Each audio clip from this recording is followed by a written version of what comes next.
తీసుకున్నానని చెప్పిన వాడు ఆధారాలు ఉంటే బయట పెట్టమని అడుగుతున్నాను. నేను కూడా మానేస్తా పార్టీలో తిరగడం బయట పెడితే. ఇప్పుడు పవన్ కళ్యాణ్ గారి తర్వాత డై హార్డ్ ఫ్యాన్, ఆ అమ్మాయిని వదిలించుకోండి ఇంక రాయేసినట్టారా బాబు అని చెప్పేసి ఒక పేరు వేశారు నాకు. పవన్ కళ్యాణ్ గారిని ఏమనంటే అసలు ఒప్పుకొని ఎంత కూడా నేను అడ్డం తిరుగుతాను. అట్లాంటి నేను కూడా పవన్ కళ్యాణ్ గారు ప్యాకేజ్ తీసుకున్నారని చెప్పేసి ఎవరైనా ప్రూవ్ చేయగలిగితే నేను జనసేనలో ఉండను. ఎవరైనా ప్రూవ్ చేయి. క్లియర్ ఆన్ స్టేట్మెంట్ చెప్పేస్తున్నారు. ఇప్పుడు కూడా పవన్ కళ్యాణ్ చెప్తాను, అన్నయ్య నువ్వు ప్యాకేజ్ తీసుకున్నావు అని చెప్పేసి ఎవరైనా ప్రూవ్ చేస్తే నేను రాజకీయాల్లో ఉండను.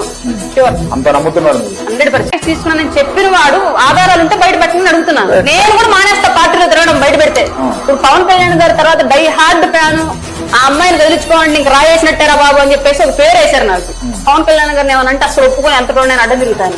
అట్లాంటి నేను కూడా పవన్ కళ్యాణ్ గారు ప్యాకేజ్ తీసుకున్నారని చెప్పేసి ఎవరైనా ప్రూవ్ చేయగలిగితే నేను జనసేనలో ఉండను. ఎవరైనా ప్రూవ్ చేయి.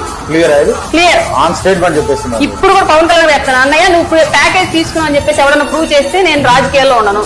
షూర్, అంత నమ్ముతున్నారు. 100%.